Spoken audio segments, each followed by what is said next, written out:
السلام علیکم.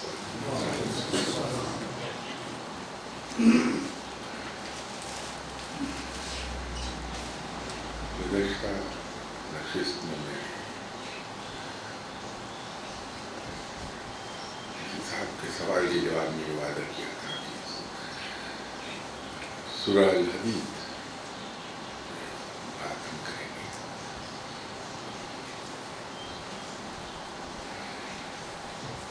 ترجمہ قرآن پاک کی کسی بھی سورہ کا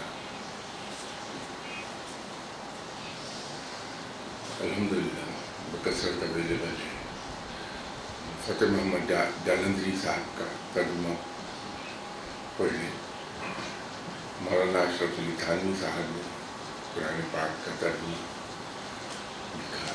جناب مولانا عثمانی صاحب نے بڑا اچھا ترجمہ کیا ہے.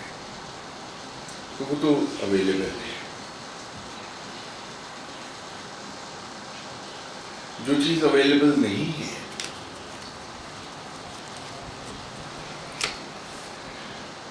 وہ عام طور پر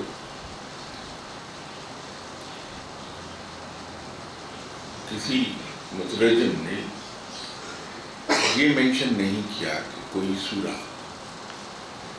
کس صورتحال میں نازل ہوئی، اس کے نزول کی بیک گراؤنڈ کیا تھی.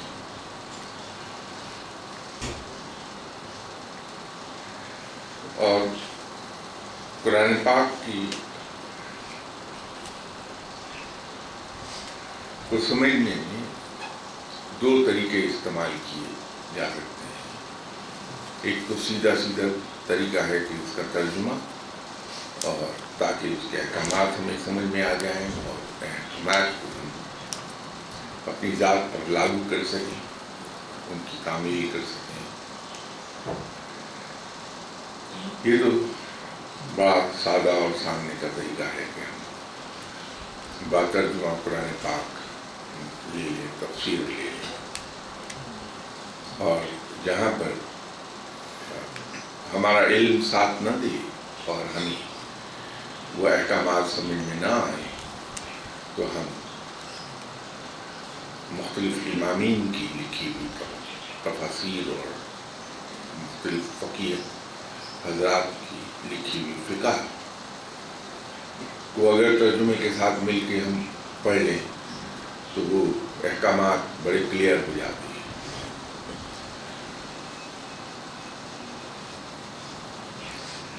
لیکن اگر قرآن پاک کو سمجھنا مقصود ہو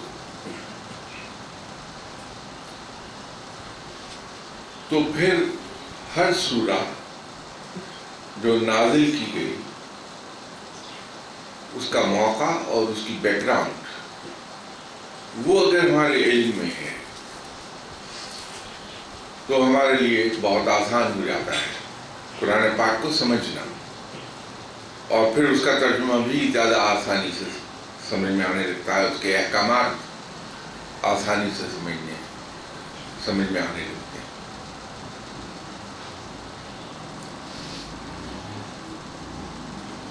سورہ الحدید مدنی ہے. اس میں تمام علماء کرام کا اتفاق ہے اس بات پر. بہت سی صورتیں ہیں جن میں اتفاق نہیں ہو سکا. کچھ میں خاصا اختلاف پایا جاتا ہے کہ مدنی ہے یا مکی سورہ ہے. کچھ میں علماء کی اکثریت اس پر متفق ہے، لیکن ایک قلیل تعداد علماء کی وہ ہے جو اس سے متفق نہیں ہوتی. لیکن یہ سورہ ایسی ہے جس پر تمام علماء کا اتفاق ہے کہ یہ مدنی سورت ہے. مدینہ منورہ میں یہ نازل ہوئی تھی. اس کی 29 آیات ہیں، 29 آیات. اس میں 540 سینٹنس استعمال کیے گئے ہیں اور اس کے 4 رکوع ہیں.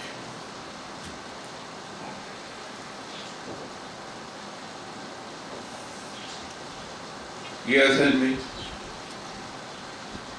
جو نازل ہوئی اس کی بیک گراؤنڈ یہ تھی کہ جنگ بدر میں تو اہل قریش کو بڑی واضح شکست ہو گئی. پہلے اہل قریش کا خیال یہ تھا کہ مٹھی بھر مسلمان ہیں، ان کی مالی حالت بہت خراب ہے، مادی وسائل سے یہ تحید امن نہیں ہے.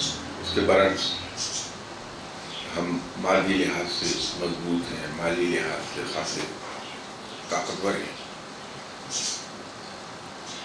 تو ہم جب چاہیں گے ان کو مٹا ڈالیں گے. لیکن جب معرکہ بدر پیش آیا تو اس کے نتائج نے اہل قریش کو ہلا دیا، اور اس کے بعد اہل قریش نے یہ فیصلہ کیا کہ ہم ایک مربوط پلاننگ کے تحت مسلمانوں کو جڑ سے ختم کر دیں. اور اسی لیے وہ جنگ احد میں پہلے سے کہیں زیادہ تیاری کے ساتھ آئے تھے، اور ابو سفیان اس وقت ان کے سپہ سالار تھے. جنگ احد میں غزوہ بدر سے کہیں تیزی کے ساتھ اہل قریش کو شکست ہو گئی تھی. یہ اور بات ہے کہ وہ شکست ہونے کے بعد مسلمانوں سے کوتاہی ہو گئی، اور آپ نے تاریخ پڑھی تو درے کو خالی کر دیا انہوں نے. تو جناب خالد بن ولید جو اہل قریش کے ساتھ تھے، اور ان کی جنگی بصیرت بے پناہ تھی اس وقت کی، انہوں نے اس کا فائدہ اٹھایا اور اہل قریش کی بڑے دستے کو لے کے اس درے سے مسلمانوں کے عقب پر آ کے مسلمانوں پہ حملہ کر دیا، اور مسلمان کو مال غنیمت سمیٹنے میں مصروف تھے. تو مسلمان جو تھے وہ caught in surprise، جس کی وجہ سے خاصی افراتفری بھی پھیلی مسلمانوں میں. لیکن وہ شکست پھر بھی مسلمانوں کو اس طرح کی نہیں ہو سکی جس طرح اہل قریش نے پلان کیا تھا. نتیجہ یہ ہوا کہ پہلے صرف اہل قریش مسلمانوں کے دشمن تھے، تو اہل قریش نے اس ایک مربوط پروگرام کے تحت ارد گرد کے جو جزیرہ نما عرب میں دوسرے قبائل بستے تھے، ان تمام قبائل کو اپنے ساتھ ملایا کہ مسلمانوں کے معاذ اللہ فتنے کو اگر ہم اسی سٹیج پر ختم کر دیں تو ٹھیک ہے، ورنہ یہ ہمیں مٹا ڈالیں گے. تو نتیجہ یہ ہوا کہ اہل قریش کے ساتھ جتنے اور کافر قبیلے تھے، اور حتیٰ کہ یہودی بھی ان کے ساتھ مل گئے، اور یہ سلسلہ صلح حدیبیہ تک جاری رہا. غزوہ احد کے بعد سے لے کے صلح حدیبیہ تک کا زمانہ یہ تھا جس میں تمام مسلمان مخالف قوتیں مسلمانوں کے خلاف اکٹھی ہو کر ان کو مٹانے کے لیے سرگرم ہو گئی. یہ اس کی بیک گراؤنڈ ہے. اور پھر اس موقع پر یہ سورہ نازل ہوئی. اس کو الحدید اس لیے کہا گیا کہ اس میں آیت نمبر 25 میں حدید کا لفظ استعمال ہوا ہے. اسی لفظ سے اسے منسوب کر دیا گیا اور اس کا نام سورہ الحدید کیا. اس میں جنرلی جو رب تعالیٰ نے مسلمانوں کو اپنی حمد و ثنا کے بعد مسلمانوں کو مخاطب کر کے رب تعالیٰ نے تلقین اس بات کی ہے. میں یہ لفظی ترجمہ نہیں بتا رہا میں صرف آپ کو جنرل بیک گراؤنڈ تاکہ سمجھ آ جائے کہ کس موقع پر یہ سورہ اتاری گئی تھی، بیک گراؤنڈ کیا تھی، اس کی ضرورت پیش کیوں آئی۔ مسلمانوں کو ترغیب دی اللہ تعالیٰ نے کہ جو کچھ تمہارے پاس ہے دل کھول کر اس میں سے مسلم کاز کے لیے استعمال کرو، خرچ کرو مسلم کاز کے لیے۔ اور اس میں ایک بڑی خوبصورت بات ہے جو شاید ہی آج کے زمانے میں ہمارے کام آ جائے کہ رب تعالیٰ نے اس کی غالباً آیت نمبر 10، اگر یہ آیت صحیح یاد ہے نمبر اس کا، آیت کے نمبر میں فرق ہو سکتا ہے کہ 10 نہیں شاید 15 ہوگی، لیکن کہا یہی ہے رب نے کہ یہ جو مال و دولت تمہارے پاس ہے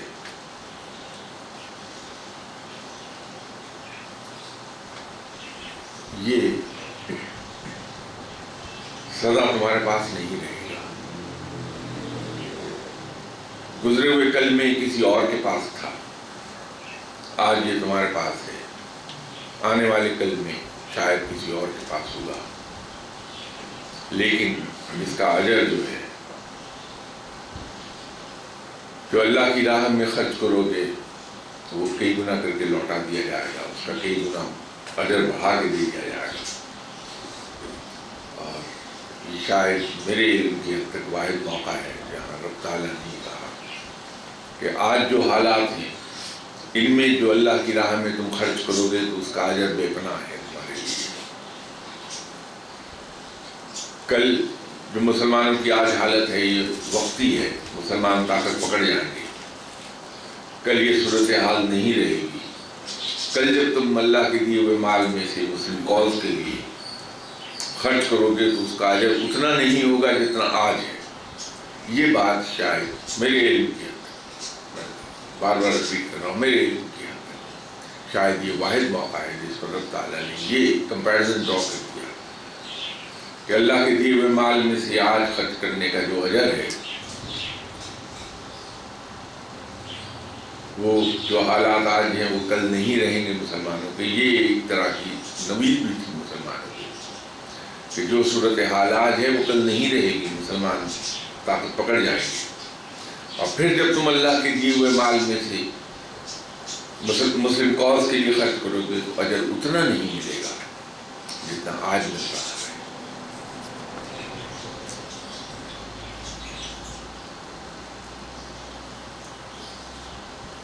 یہ اس کی بیک گراؤنڈ ہے سورہ کی۔ اور اس میں جو وعدے ہیں رب کے تو مسلمانوں کی قوت پکڑ جانے کے اور پھر دولت کی بے ثباتی کی بھی خبر ہے۔ دولت سدا ایک ہی جگہ نہیں رہتی،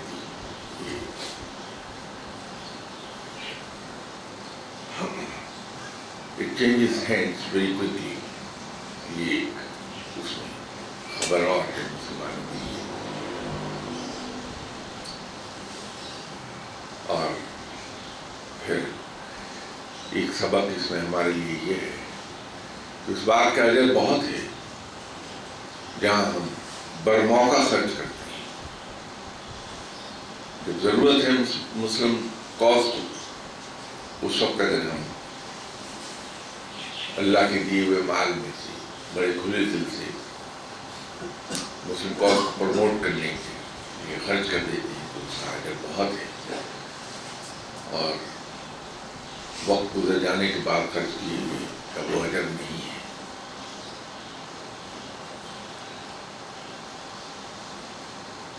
ہم اس زمانے میں جب یہ سورہ اتری ہے اگر اس کو ذرا سا آج پہ منتقل کر کے دیکھیں تو اس میں بڑی مماثلت پائی جاتی ہے۔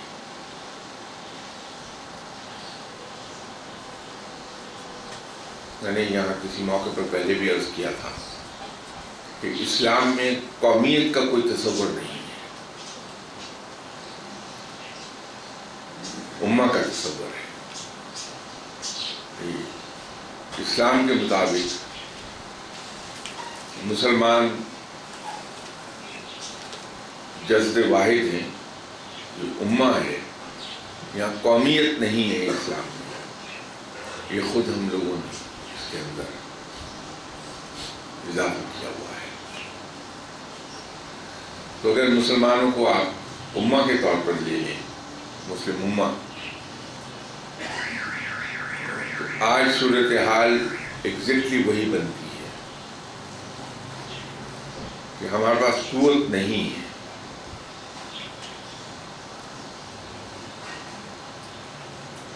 ہمارے یہاں اسٹریٹجک پلاننگ بھی نہیں ہے.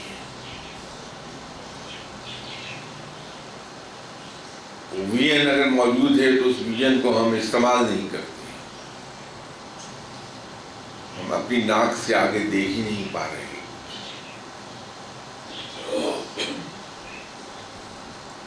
روپیہ پیسہ پینی پاکٹس میں جمع ہے اور بہت ہے.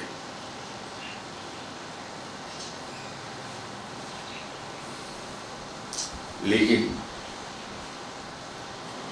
ہم میں حضرت عثمان غنی رضی اللہ تعالیٰ کوئی نہیں، حضرت سلیمان فارسی کوئی نہیں ہے.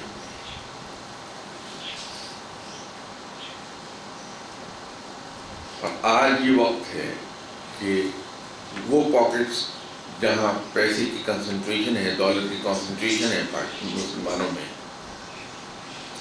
اگر اس دولت کا صرف 25% ان ممالک پر خرچ کر دیا جائے جو ٹیکنالوجیکلی آگے ہیں لیکن مالی لحاظ سے کمزور ہیں،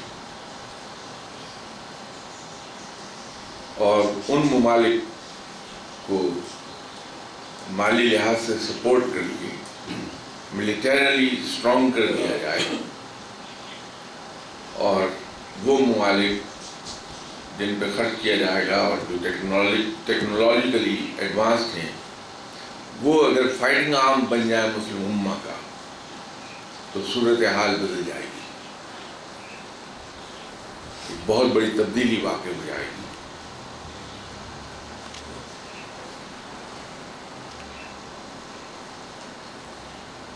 یہ صورتیں جن کو ہم پڑھتے ہیں، ترجمے سے بھی پڑھتے ہیں، اس کی تفسیر بھی پڑھتے ہیں، ان کی بیک گراؤنڈ اگر کہیں ہمیں اویلیبل ہو جائے تو وہ پڑھنے میں بھی جائے.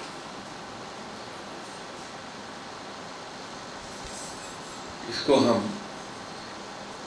واہ واہ تک اور سبحان اللہ جزاک اللہ تک محدود نہ کرتے ہیں. ان کو جب ہم سمجھنے لگتے ہیں تو اپنی ذات پر اگر ہم اپلائی کر لیں، یہ میں اپنے لیے کہہ رہا ہوں، تو اس کے نتائج بڑے مختلف ہو جائیں گے آج کی نسبت.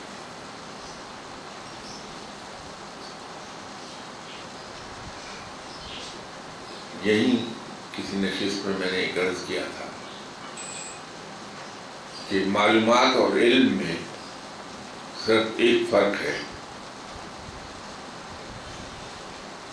جو معلومات ہم ایکوائر کرتے ہیں، جو چیز ہم سیکھتے ہیں، اگر اس کو ہم اپنی ذات پر اپلائی کرتے ہیں اور وہ ہمارے رویوں کو وہ چیز بدل دیتی ہے، وہ معلومات اگر ہمارے اوپر اپلائی ہو کر ہمارے رویوں کو بدل دے تو وہ علم ہے.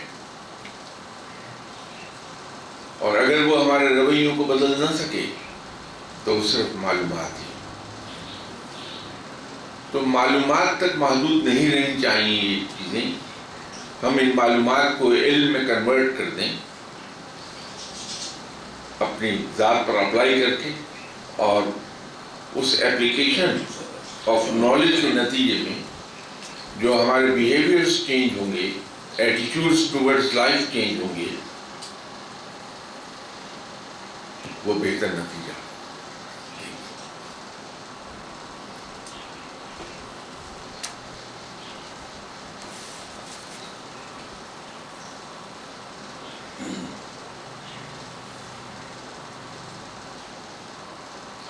کسی صاحب نے سوال کیا ہے کہ برائے مہربانی عرفہ کے دن کے بارے میں وضاحت کر دیں کہ یہ ہمارے ملک کے مطابق کون سے ذی الحج کا دن ہوتا ہے۔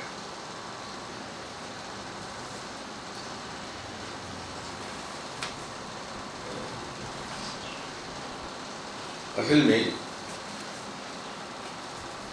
لفظ عرفہ عربی کا لفظ ہے، اس کے معنی ہے پہچان لیا، گرامر کی روپ سے اس کو دیکھیں۔ اس پر کئی روایات ہیں کہ حضرت ابراہیم علیہ السلام، حضرت بی بی ہاجرہ اور حضرت اسماعیل علیہ السلام کو چھوڑ کر حکم الہی کے تحت چلے گئے تھے۔ بعد میں بی بی صاحبہ اس جگہ سے شفٹ کر گئی مختلف فیکٹرز کے تحت۔ تو حضرت ابراہیم علیہ السلام بی بی صاحبہ کو اور حضرت اسماعیل علیہ السلام کو تلاش کرتے پھرے، حتیٰ کہ میدان عرفات میں ان کی ملاقات ہو گئی، اور وہاں حضرت ابراہیم علیہ السلام نے اتنا عرصہ گزر جانے کے باوجود حضرت اسماعیل علیہ السلام کو پہچان کیا تھا، اور اس میدان کا نام عرفات بھی اسی نسبت سے پڑ گیا کہ وہ جگہ جہاں پہچانا گیا۔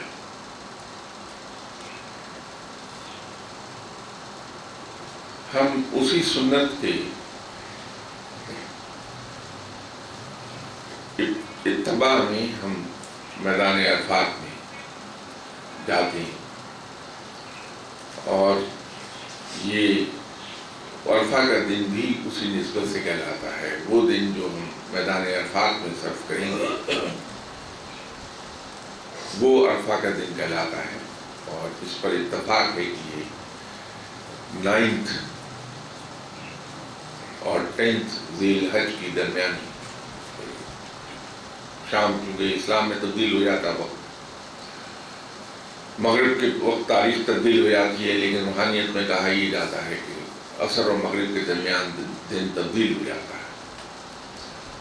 تو 9 کا دن عرفہ کا دن کہلاتا ہے، اور عبادت کی رات 9 اور 10 کی درمیانی رات ہے۔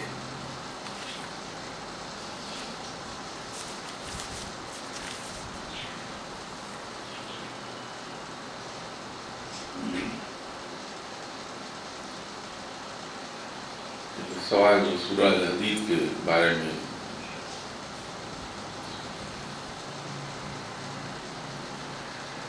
اس کے فضائل و خواہش کا اصل میں پوچھا تھا کہ میرے ذہن سے نکل گیا تھا، میں یہ سمجھا سورہ الحدید کے بارے میں معلوم کرنا چاہ رہے ہیں۔ بات وہیں اٹکی ہے جس میں ہمیشہ میں عرض کیا کرتا ہوں کہ قرآن پاک رب تعالیٰ نے بنی نوع انسان کی ہدایت کے لیے اتارا تھا۔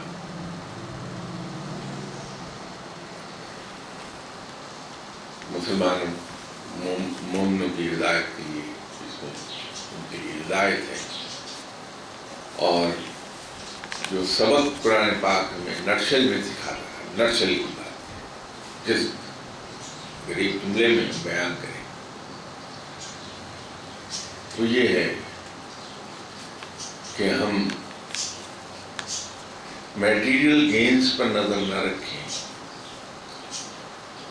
بلکہ آخرت پر نظر رکھیں۔ ہم دنیا کی محبت دل میں نہ پالیں، بلکہ آخرت کی محبت دل میں پالیں، رب کی محبت دل میں پالیں۔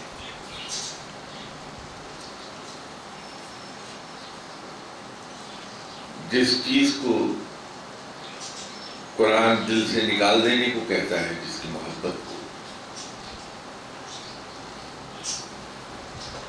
یہ ہم اپنی ذات پر ظلم کرتے ہیں، کہ اسی قرآن پاک کو جو دل سے دنیا کی محبت نکالتا ہے اور اس کی جگہ رب کی محبت ڈالتا ہے، اسے ہم دنیا کے حصول کے لیے استعمال کرتے ہیں کہ ہمارا فلاں کام ہو جائے، یہ صورت پڑھ لو، ہمیں یہ مل جائے دنیاوی مال و دولت، اس کے لیے یہ صورت پڑھ لو۔ میں یہ سمجھتا ہوں کہ یہ اپنی ذات پر ظلم ہے کہ رب نے جس اپنے کلام کو اتارا تھا ہمارے دلوں سے اس دنیا کی محبت کو نکال دینے کے لیے تاکہ ہمیں راہ ہدایت مل جائے، ہم اسی دنیا کو کمانے کے لیے اس کی صورتوں اور آیات کو استعمال کرتے ہیں۔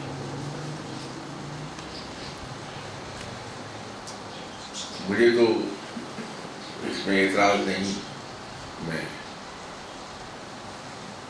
بتا دوں گا آپ کو کہ اگر اسے عصر کے وقت پڑھا جائے تو اس کے پڑھنے سے جنرلی عزیز رشتہ دار آپ پر مہربان ہو جائیں گے۔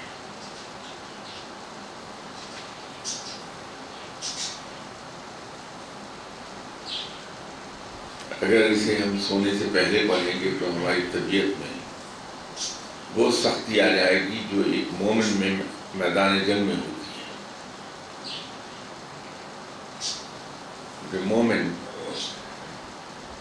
زمانے امن میں موم سے زیادہ نرم ہوتا ہے اپنے دشمنوں کے لیے بھی، اپنے مخالفین کے لیے بھی، لیکن میدان جنگ میں جب تلوار نیام سے نکل آئیں، آسان لفظوں میں یوں کہیے کہ جب مارکا شروع ہو جائے تو وہ فولاد سے زیادہ سخت ہوتا ہے، لیکن یہ یاد رکھیے صرف اس وقت تک جب تک کہ مارکا جاری ہے، اور جو ہی وہ مارکا ختم ہو جائے تو اس میں ہتھیار ڈال دے، صلح کی درخواست کر دے، تو مومن فوری طور پر پھر تبدیل ہوتا ہے اور موم کی طرح نرم ہو جاتا ہے انہی لوگوں کے لیے جن پر اس نے ہتھیار اٹھائے ہوتے ہیں۔ تو اگر اسے ہم سونے سے پہلے پڑھیں گے تو ہمارے اندر وہی سختی آ جائے گی فولاد کی سی جو مومن کے اندر میدان جنگ میں پیدا ہوتی ہے۔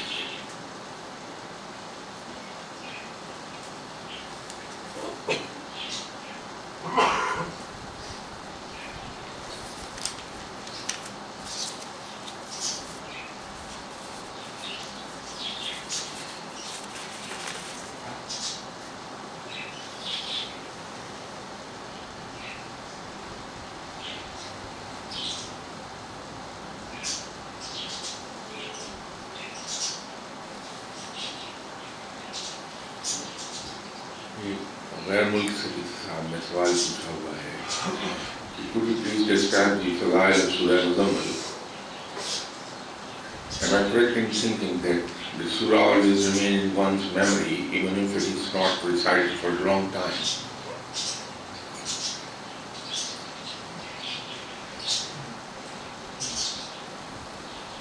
میں انشاءاللہ تعالی نیکسٹ سنڈے سورہ مزمل پہ بات کروں گا۔ یہ عجیب اتفاق ہے، ایک دن بیٹھے ہوئے میرے دل میں یہ خیال آیا تھا کہ میں سورہ مزمل کے بارے میں عرض کروں، انشاءاللہ نیکسٹ سنڈے اس پہ بات کریں گے۔ لیکن یہ جو ایک کنسیپٹ ہے اس کے بارے میں مجھے علم نہیں ہے کہ اگر ہم اسے نہ بھی پڑھیں سورہ تو یہ یاد رہتی ہے، میرے علم میں نہیں ہے، میں ضرور اس کر دیتا ہوں۔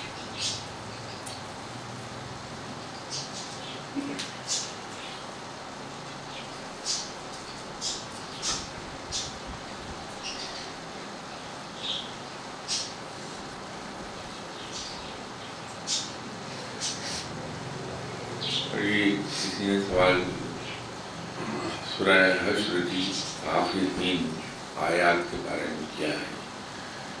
Could you please throw light on the significance of the last 3 verses of Surah? Is it permissible to recite them very often after every prayer.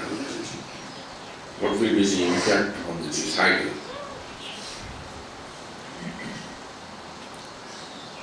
ضرور پڑھیے، مبارک ہیں یہ تینوں آیات. اگر اس کو ریگولرلی کوئی بھی شخص پڑھتا ہے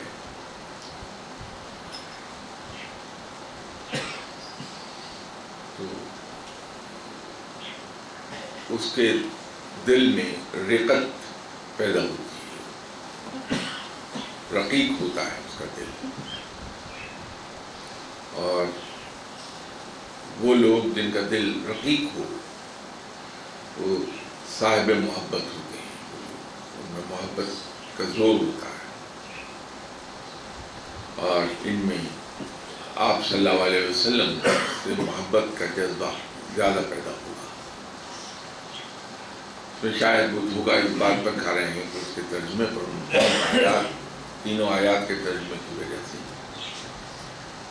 جو ان کے انفلوئنسز ہیں آیات کے، الفاظ کے، حروف کے، اس کا تعلق اس کے ترجمے سے نہیں ہے. میں نے شاید یہاں کسی کو عرض کیا تھا کہ ایک آیت کا انفلوئنس، بلکہ یوں کہیے ایک سورہ کا انفلوئنس اس پہ ڈیپینڈ کرتا ہے کہ اس کی آیات کی فارمیشن کیا ہے. کیونکہ زیادہ آسانی سے یوں آپ کو سمجھ آ جائے گا کہ حرف سے شروع ہوتی ہے بات. ہر حرف کا اپنا ایک اصل ہے، اپنا ایک وزن ہے، اور قرآن کے ہر حرف کے ماتحت فرشتے ہیں. اگر ہم ان حروف کو جمع کر لیں تو لفظ بن جائے گا.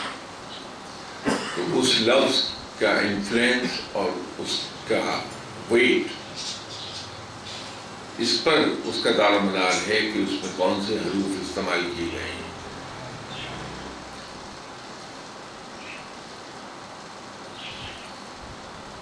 اور اسی طرح ایک آیت کا انفلوئنس اور اس کا ویٹیج،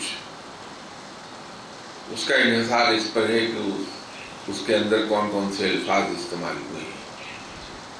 پھر ایک سورہ کے انفلوئنس اور اس کے ویٹیج کا انحصار اس پر ہے کہ وہ کن آیات پر مبنی ہے. اسی سے انفلوئنسز ڈیولپ ہوتے ہیں، ویسے ہی وہ اثر دکھائیں گی.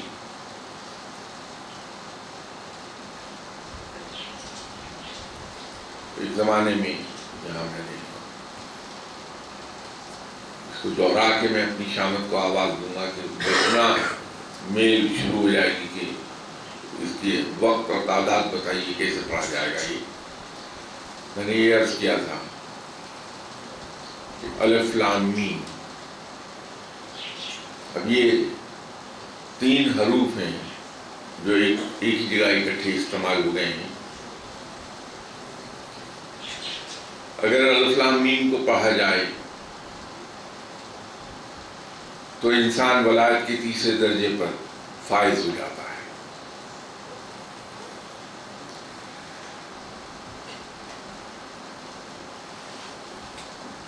بجائے اس کے کہ آپ سب حضرات مجھے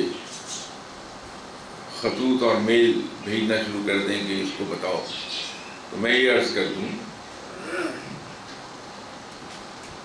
کہ اگر میں یہ کہہ دوں کہ فزکس پڑھنے سے انسان سائنٹسٹ بن جاتا ہے یا کیمسٹری پڑھنے سے انسان سائنٹسٹ بن جاتا ہے، تو اس کا مطلب یہ نہیں ہے کہ جو بچہ ابھی بگنر ہے، کلاس 5 میں وہ پڑھ رہا ہے، وہ اگر ایم ایس سی کی کیمسٹری یا فزکس کی کتاب پڑھے گا تو وہ سائنٹسٹ بن جائے گا. اس کا الٹا نقصان ہوگا کہ وہ فرسٹریٹ ہو جائے گا، اس کی سمجھ میں آئے گی نہیں بات کہ یہ کتاب کہہ کیا رہی ہے. یا اگر ایک ہائی رائزنگ ٹاور ہم کنسٹرکٹ کرتے ہیں اور ہم یہ کہتے ہیں کہ یہ 30 اسٹوری ٹاور ہے اور ٹالسٹ بلڈنگ ہے اس شہر کی، تو ہم کبھی بھی 30th اسٹوری اس کی بلڈ نہیں کر پائیں گے اگر فضا میں اس کی کنسٹرکشن ہم نے شروع کر دی۔ یہ ضروری ہے کہ 30 story high rising tower build کرنے کے لیے ہم بنیادوں کی کھدائی شروع کریں، اور آپ حضرات سب نے مکان بنائے ہوں گے، بلڈنگس بنوائی ہوں گی اپنے استعمال کے لیے۔ انسان کا میکسیمم وقت، ایفرٹ، میٹیریل اور پیسہ فاؤنڈیشنز میں ہی سنک ہوتا ہے۔ جب ایک بار کوئی بلڈنگ پلنتھ لیول تک آ جائے، اس کی فاؤنڈیشن سے اٹھائے ہو اور پلنتھ لیول پر آ گئی، تو بلڈنگ بڑی تیزی سے کھڑی ہونی شروع ہو جاتی ہے۔ اسی طرح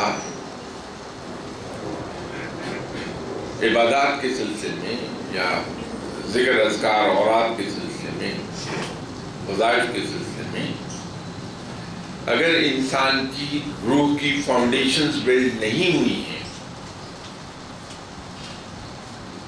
تو ذکر اذکار اور وظائف وہ اثر نہیں دکھا پائیں گے جن کی توقع ہم کرتے ہیں۔ تو کسی بھی ذکر اذکار اوراد وظائف، چلہ مجاہدہ، ان سے فائدہ لینے کے لیے یہ ضروری ہے کہ ہم نے بنیادیں بنائی ہوں۔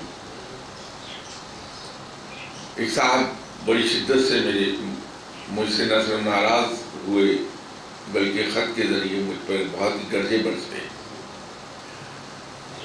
شاید کسی غیر ملک میں، یورپین کنٹری میں ہے کسی میں۔ وہ مجھ سے حروف مقطعات کے سلسلے میں یہ فرماتے رہے کہ میں انہیں حروف مقطعات میں سے ان کی روح سے مطابقت رکھتا ہوا ایک حرف بتا دوں تاکہ وہ پڑھ لیں۔ تو میں نے ان سے لکھا کہ حضور، حروف مقطعات کو پڑھنے سے پہلے آپ اپنی روح اور اپنے قلب کو اس کی بالیغی کے ایک مقام تک لے جائیے اور پھر حروف مقطعات کا ورد کیجیے، تو آپ کو ڈیزائرڈ رزلٹ مل جائیں گے۔ تو وہ دوبارہ خط آ گیا کہ اس کی وضاحت کر دیں، میرے سمجھ میں نہیں آئی۔ تو میں نے ان کو لکھا کہ اس کی پہلے بنیاد بنانی پڑے گی آپ کو، اپنی روح کی، اپنے قلب کی، اپنے نفس کو مارنے کی۔ اس کے بعد پھر دوسری عبادات کرتے کرتے جب آپ روح کی لطافت کے ایک مقام پر آئیں گے، تو پھر حروف مقطعات میں سے اگر کوئی حرف آپ پڑھیں گے تو اس کے مطلوبہ نتائج برآمد ہو جائیں گے۔ تو ان کا اگلا خط بہت مزے کا تھا کہ آپ مجھے ان کو منکیریوں میں ڈالنے کی بجائے سیدھا کہہ دیجئے کہ آپ کے پاس صرف فرشتے علم کے لیے آ سکتے ہیں، کوئی انسان نہیں آ سکتا۔ اس کے نتیجے مجھے 4 پیجز لیٹر ایک لکھنا پڑا انہیں کہ کس طرح سے میں کیا کہتا ہوں، کہ فاؤنڈیشن کیسے بلڈ اپ ہوگی۔ تو پھر خط آ گیا کہ اگر مجھے یہ سب کچھ یہ کرنا ہے تو مجھے آپ سے پوچھنے کی ضرورت کیا ہے۔ تو حقیقت یہی ہے کہ پہلے بنیادیں ہمیں بلڈ کرنا پڑیں گی اپنی، اور بنیاد کی ابتدا جیسے میں نے کہا کہ کھدائی کرنی پڑتی ہے کسی بھی بلڈنگ کی بنیاد رکھنے کے لیے۔ وہ بارگاہ میں نے یہ جملہ یہاں کہا، پھر عرض کر دیتا ہوں کہ سٹیپ 1 روحانیت میں یاد رکھیے یہ ہے کہ ہم اس سنت پر عمل کریں کہ کوئی شخص ہمیں کتنا ہی برا کیوں نہ کہہ دے، کوئی شخص ہمارے خلاف کتنا ہی منفی پروپیگنڈا کیوں نہ کر رہا ہو، کوئی شخص ہماری جڑیں کیوں نہ کاٹ رہا ہو، کوئی شخص ہم پر کتنے ہی بہتان باندھ دے، کتنے ہی الزامات لگا دے، ہم اس کے خلاف اپنے دل میں کوئی میل نہ آنے دیں، اپنے دل کو اس میل سے، اس کینہ سے، اس غصے سے، انتقام کی آگ سے دور رکھیں، پاک صاف رکھیں۔ یہ سٹیپ 1 ہے اس کا۔ یوں سمجھ لیجئے کہ روحانیت کی بلڈنگ کے لیے آپ نے اگر اس پہ عمل کیا تو بنیادوں کے لیے زمین کی کھدائی کر رہی ہے۔ اس کے بعد سٹیپ 2 یہ ہے کہ ہم اپنی ضروریات روک کر، اپنے آرام کو قربان کر کے، اپنے دوسرے مسلمان بھائی اور بالخصوص وہ لوگ جو ہمارے مخالف ہیں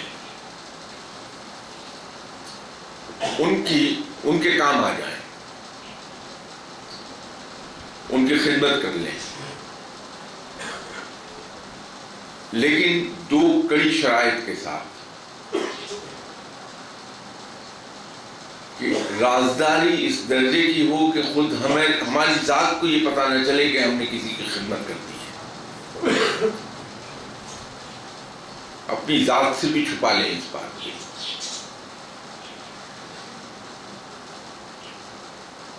اور دوسرا یہ کہ اپنے آپ کو سیلف سجیشن کے ذریعے ایک تعلیم دیتے رہیں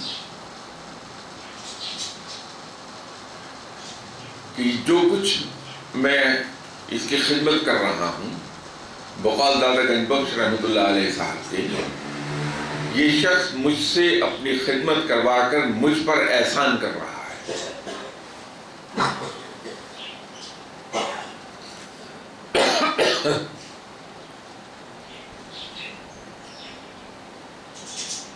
اس کے ساتھ ہی ساتھ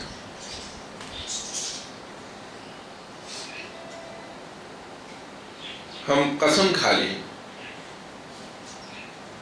کہ ہم کسی شخص کے بارے میں کوئی نیگیٹو بات نہیں کہیں گے۔ جب بھی ہماری زبان سے کسی شخص کے بارے میں کوئی کامنٹس نکلیں گے، کوئی ذکر نکلے گا کسی کے لیے، تو پازیٹیو ہوگا، اور فرض عبادات جاری رکھیے، رب آپ کا ہے، گارنٹیڈ ہے یہ بات۔ اگر زیادہ دور نہ جائیں، یہی 3 ہم کام کر لیں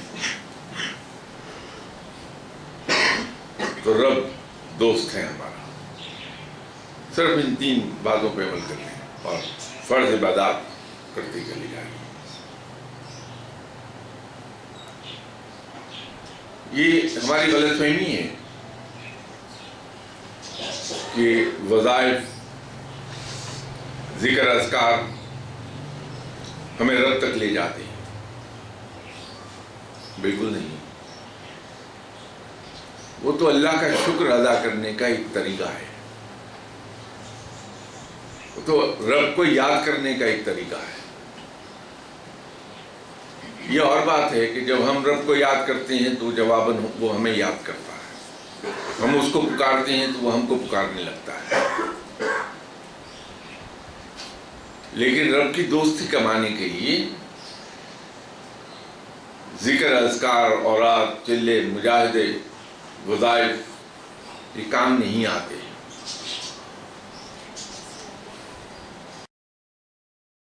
آپ کو نقصان دیتا ہے۔ جو شخص سب سے بڑا مخالف ہے آپ کا، جو شخص سب سے زیادہ آپ پر الزامات لگاتا ہے، بہتان لگاتا ہے، آپ کو جینے نہیں دیتا، اس کی خدمت کر کے دیکھیے آپ کے اندر روحانی خوشی کتنی ہوتی ہے. آپ کا جسم خوشی سے پھٹنے لگے گا، اتنی خوشی ہوتی ہے. اور عبادت کے اندر استغراق کتنا بڑھتا ہے. کبھی آزمائیے، ایک دن کے لیے تجربہ کر لیجیے، اور رات کو جب آپ اللہ کے حضور کھڑے ہوں تو اپنا استغراق دیکھیے گا کس درجے کا ہے. اس کا کی نوٹ یہی ہے کہ دل سے، جو ایک زمانے میں یہاں میں نے عرض کی تھی 10 آلائشوں کی بات، غصہ، کینہ، حسد، بغض اور حرص توام، حرص کلام، انتقام، یہ کلیتاً نہ صحیح، جزوی طور پر یہ نکال کے دیکھیے کہ عبادت میں استغراق، اس کے اندر انہماک آپ کا کس قدر بڑھ جائے گا. اور پھر جو تسبیح آپ کریں گے آنکھیں بند کر کے، اس کے انعامات دیکھ لیجیے کہ کیا ہوتے ہیں. دنیا بدل جائے گی. باقی جتنی سوالات رہ گئے اور سورہ مزمل کے بارے میں انشاءاللہ تعالیٰ بشرط زندگی نیکسٹ سنڈے آپ سے ملاقات ہوتی ہے، اس کو بیان کریں گے. السلام علیکم.